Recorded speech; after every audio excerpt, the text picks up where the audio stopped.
Why do the religious insist on lying about the non-religious? Is there something more nefarious behind it all? Let's take a look.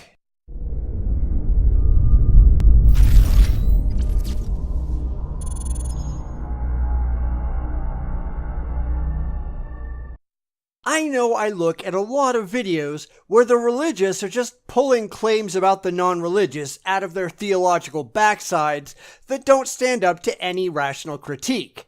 But this is a bit on the extreme side, and frankly, someone has to step up and point out just how silly it all is. Because it seems to me that there must be something else going on here other than just absurd levels of cognitive dissonance. So let's take a look at two idiots who are convinced atheism is a religion, and why, as is no surprise, they're just laughably wrong. Atheists take so many things on faith. They believe that everything came from nothing. Well, you can't prove that scientifically. That's because it's a straw man. I've never seen a single atheist in all my decades of being an atheist saying anything remotely close to that. But this is what the religious rely on, and why so many apologists preach to the choir, because the choir are a bunch of gullible and ignorant gits who rely on their clergy and apologists to tell them all about the world, and therefore they don't know when they're being led astray. So let's point out everywhere that these two yahoos are wrong and correct some of their misconceptions. Not that it will matter, because the religious have nothing to gain and everything to lose from acknowledging the truth. No, it is not. Everybody's got to serve somebody. And that's one of the saddest things I have ever heard come out of the mouth of any human being ever, but one that is very, very common among the religious. The idea that everyone has to be a slave. It only differs who you're going to be a slave to. I guess in a world of leaders and followers, some people can't even make it up that high, and they can only be slaves. Do they realize just how pathetic that is? And so the environmentalists have the original sin of pollution, and they have the sacrament of they sell indulgences in the form of those carbon tax credits, don't they? There, in certain versions of intersectionality, there's the original sin of privilege. There's actually the Gnostic metaphysics of transgenderism. I appear to be a man, but the flesh is evil, and really metaphysically I'm a woman. You see all of these sorts of things crop up all of the time. Absolutely they do.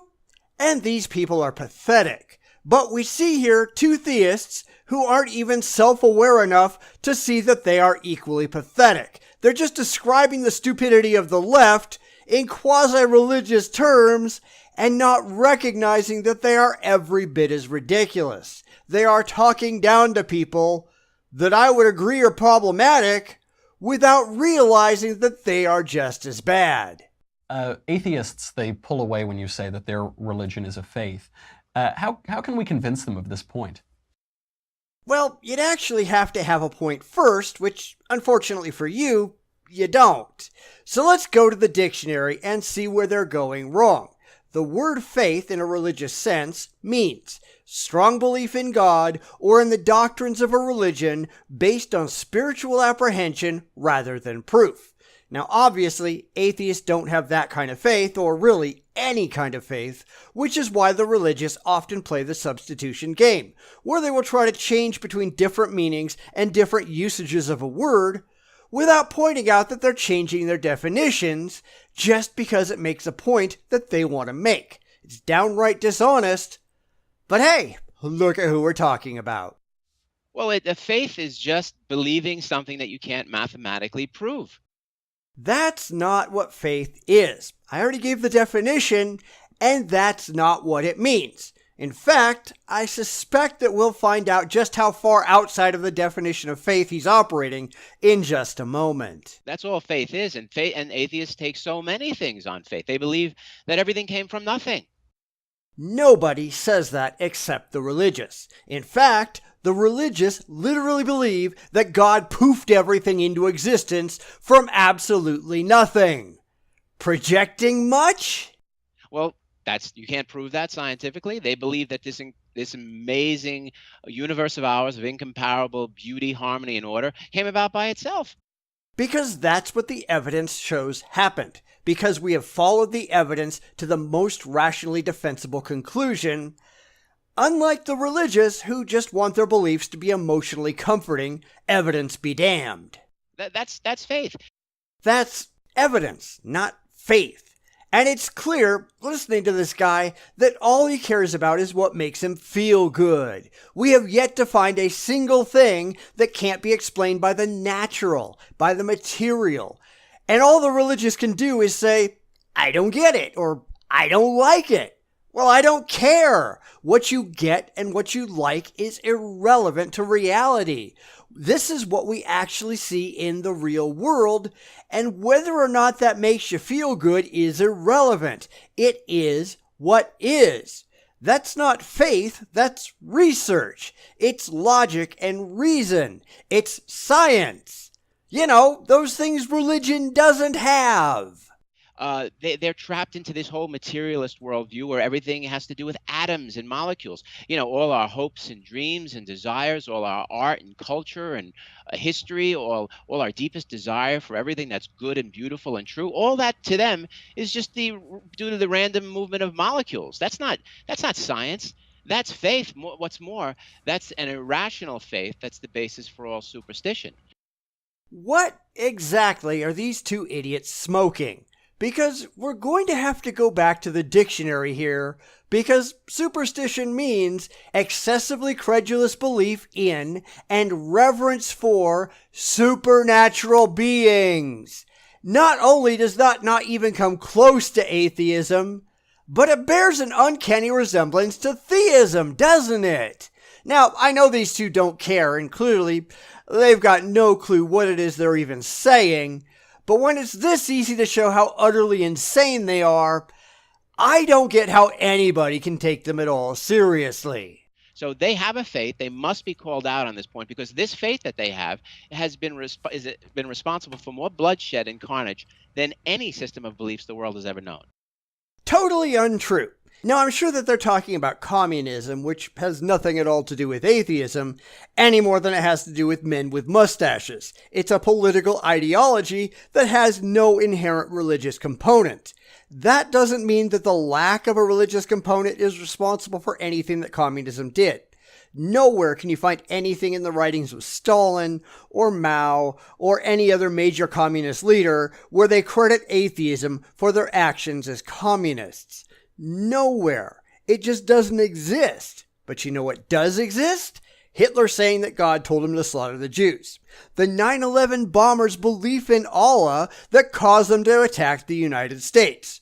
The Crusades, the Inquisitions, hell, huge swaths of the Old Testament are filled with God-commanded violence. You can find copious examples of Buddhist violence, Hindu violence, Sikh violence, neo-pagan violence, ritual slaughter, human and animal sacrifice. I mean, the list goes on and on and on. How many cases of atheist violence can you find? Very, very few.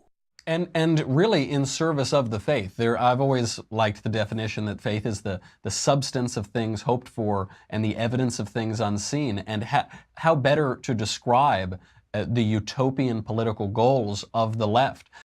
Which have nothing at all to do with atheism. But that definition comes right out of your own Bible, doesn't it? Something that simply doesn't exist for atheism. Because atheism is just the rejection of unsupported claims about the supernatural. That's it. And so long as that's it, atheism has nothing at all to do with politics or anything else. Bad people can be atheists, just as bad people can have mustaches. But that doesn't mean that atheism or mustaches are responsible for their bad actions. The idea that, yeah, you got to crack some eggs to make an omelet. We're just going to kill a few more million people, but then we'll have world peace. Then we'll have prosperity. Then we'll have equality or tolerance or whatever you say about this. Just fly a few more airplanes into buildings, or just strap on a few more bomb vests. Just shoot a few more abortion doctors, then you'll have your theocracy, right? You just don't see many atheists doing anything in the name of atheism, but you see a ton of theists performing horrific acts in the name of their religions. And this is really where the religious go wrong, or one of the many, many, many places where they do, because they assume, wrongly, that atheists are just like they are. Or, as is much more likely, that they're pointing at the guy over there holding a lighter just to take attention off of the raging house fire behind them. And it's hard to tell which of the two options any individual theist is going with, ignorance or distraction, because none of them seem to have any real understanding of what's really going on, and frankly, I don't think they care. It's a convenient narrative presented most often to people who don't know any better and who won't ask any of the difficult questions that apologists really don't have any answers to. Instead of taking the well-deserved criticism that religion has earned, they'd rather scream, "Look over there!" while they duck out the back door. Because these people are either intellectually lazy, downright dishonest, or just abjectly stupid. None of the things they claim about atheism stands up to the light of reason. Atheism isn't a religion. It has none of the characteristics that a religion has. It doesn't require faith. It doesn't have any doctrines or beliefs. It is the rejection of absurdly irrational claims about the supernatural that cannot be intellectually justified. It is dismissing bad ideas for cause, and the holders of those bad ideas, not having any means of showing that the ideas are worth considering, would rather point their fingers at others and play make-believe. It might fool the stupid people who are already incapable of thinking for themselves and caring about reality, but for an ever-increasing number of people who are opening their eyes, they're not falling for it, and that's why religion is dying.